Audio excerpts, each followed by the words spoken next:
Hai semuanya, balik lagi sama challenge Sarjana. Evolusi katanya butuh jutaan tahun, tapi hewan-hewan ini berubah tepat di depan mata kita, dan sebagiannya gara-gara ulah manusia. Hai Kujini, yuk kita bahas. Nomor 11. Kadal. Badai paling ganas di Karibia ternyata diam-diam lagi milih kadal mana yang boleh hidup, dan yang lolos pun ternyata bentuknya tuh beda. Di tahun 2017, sebelum badai Irma dan juga Maria menghantam, peneliti tuh kebetulan baru aja survei populasi kadal Anolis di Turks dan juga Caicos ya guys. Nah, waktu badainya reda, mereka tuh balik lagi buat ngecek siapa yang selamat. Hasilnya bikin merinding, dimana badai ini jadi agen seleksi alam dadakan sehingga kadal yang selamat punya bantalan jari kaki lebih besar dan juga cengkraman lebih kuat. Ya, masuk akal sih, soalnya cuma yang bisa nyengkram erat lah yang nggak keterbang oleh angin 250 km per jam.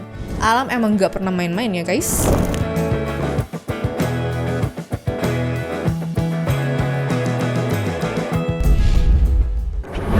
Nomor 10. Rubah perkotaan. Rubah kota lagi berubah bentuk wajah gara-gara satu kebiasaannya kita. Dan ini bukan film fiksi ilmiah.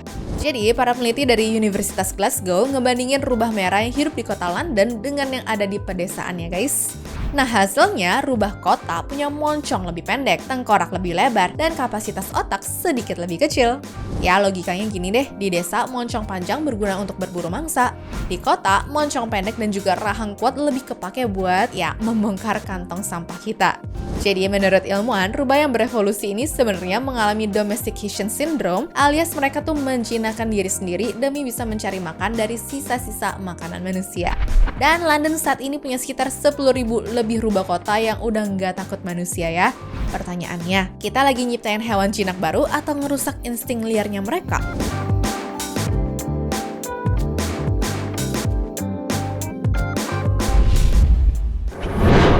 Nomor 9. Gajah Afrika tanpa gading. Gajah-gajah Afrika mulai lahir tanpa gading dan itu 100% ulah manusia. Selama puluhan tahun, pemburu liar tuh membantai gajah cuma untuk gadingnya ya, biar bisa dipajang di ruang tamu. Akibatnya, populasi gajah hutan anjlok lebih dari 86% dalam 31 tahun. Dan gajah sabana pun turun minimal 60% dalam 50 tahun. Nah, mengejutkannya nih, gajah yang selamat justru yang lahir tanpa gading. Soalnya nggak ada yang mau buru mereka, guys. Dan mereka banyak berkembang biak di Taman Nasional Mozambik, sehingga betina tanpa gading melonjak drastis sampai-sampai mendekati separuh populasi betina pasca Perang Saudara. Tapi ini bukan kemenangan, ini tuh tragedi. Gading itu soalnya bukan hiasan ya guys. Gajah biasanya tuh pakai ini untuk menggali sumber air waktu kemarau, ngupas kulit pohon, dan juga pertahanan diri. Jadi kalau tanpa gading, otomatis kemampuan bertahan hidup mereka di alam liar turun drastis.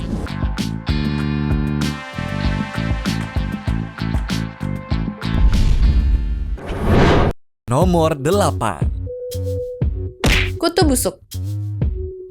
Kutu busuk di kasur itu ternyata makin susah dibunuh tiap generasi loh, dan kita sendirilah yang nge-upgrade mereka. Simpelnya tuh gini deh, tiap kita semprot racun baru, yang lemah kan mati, sedangkan yang resisten selamat. Nah, terus yang resisten ini akan punya anak. Dari situ cucunya makin kebal dan cicitnya makin susah dibunuh. Ya, ini semua bisa terjadi gara-gara kulit luar mereka tuh yang disebut kutikula, di mana udah berevolusi sejauh 16% jadi lebih tebal, dan otomatis semakin tebal kulitnya, akan semakin susah juga kan racun kimia masuk ke dalamnya.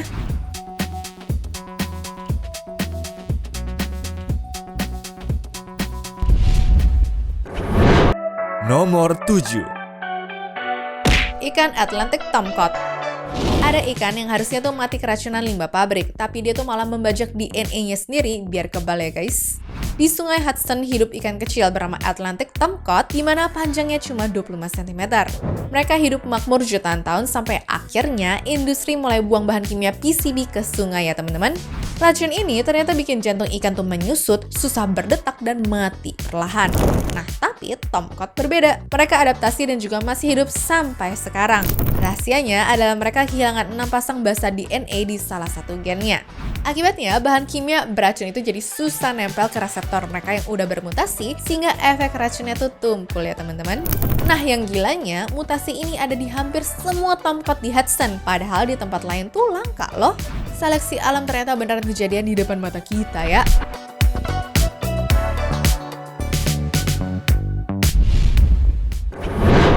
Nomor 6. Katak hitam Chernobyl. Katak di sekitar Chernobyl dulu tuh warnanya hijau cerah, tapi sekarang mereka hitam pekat dan alasannya tuh nyeremin loh guys. Iya, seriusan deh. Kebanyakan dari mereka itu udah hampir hitam total sehingga tubuhnya memproduksi lebih banyak melanin untuk melindungi diri dari radiasi. Nah, semua perubahan ini ternyata cuma butuh sekitar 10-15 generasi. Ya, dalam skala evolusi itu mah kayak kedipan mata. Namun aku perjelas ya, yang bikin merinding tuh bukan warnanya, tapi maknanya. Tiap kali kita bikin bencana nuklir, ada makhluk hidup yang harus menyusun ulang tubuhnya untuk selamat. Kitanya kabur, merekanya yang nanggung.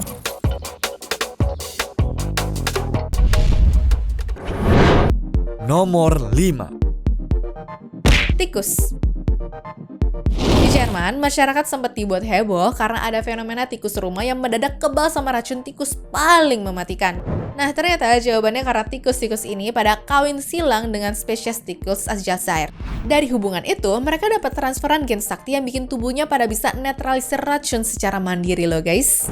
Ya, semoga tikus Indonesia nggak kepikiran untuk kawin silang begini ya.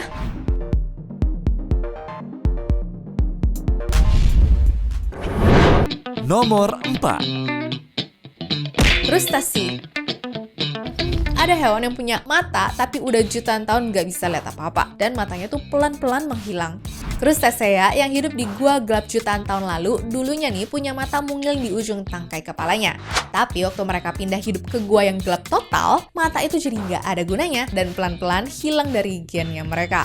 Ilmuwan pun juga ngelacak otaknya guys, dimana ternyata bagian otak yang dulu khusus untuk penglihatan ikut menyusut karena udah nggak kepake ya. Lama-lama diperkirakan mereka tuh bakal kehilangan tangkai mata dan bagian otak itu sepenuhnya loh. Jadi evolusi nggak cuma nambahin fitur, tapi dia juga bisa dengan tega ngapus yang tidak berguna.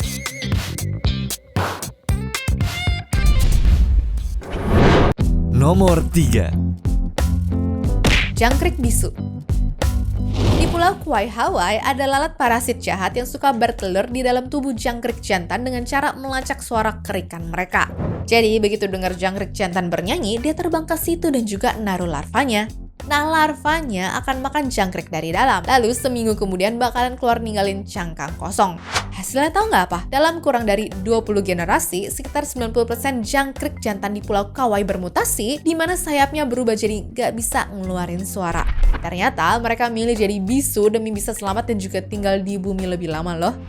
Tapi nih, kalau bisu, gimana cara mereka nyari pasangan ya? Nah, ternyata jawabannya mereka tuh bakal nongkrong di deket jangkrik jantan normal yang masih bisa bunyi, sehingga waktu ada jangkrik betina yang datang, si jangkrik bisu itu bakal langsung nikung tanpa malu. Luar biasa ya guys.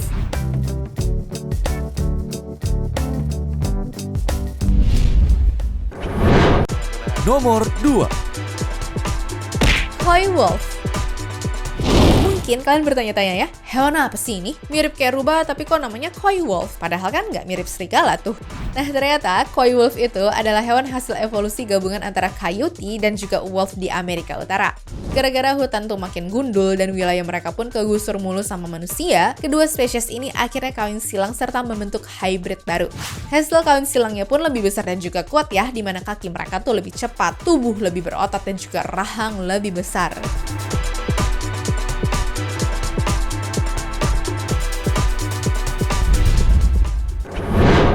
Nomor 1. Burung great heads.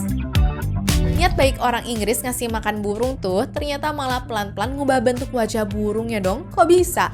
Jadi burung great heads di Inggris punya paruh yang lebih panjang dibandingkan saudaranya yang ada di Belanda. Nah, para peneliti tuh baru aja menemukan perbedaan genetik yang nyata di balik perbedaan paruh ini ya. Salah satu dugaan kuatnya adalah orang Inggris punya hobi masang tempat makan burung di halaman rumah. Burung berparuh lebih panjang itu faktanya akan lebih gampang ngambil makanan dari feeder itu, sehingga mereka jadi punya keuntungan dan juga mewariskan gennya. Jadi bayangin ya guys, kebiasaan kecil iseng kasih makan burung begini tuh mungkin lagi nyetir arah evolusi satu spesies loh. Gak nyangka kan kalian? Anyways, cukup sampai di sini ya guys video hari ini. Sampai jumpa di video selanjutnya. Dah.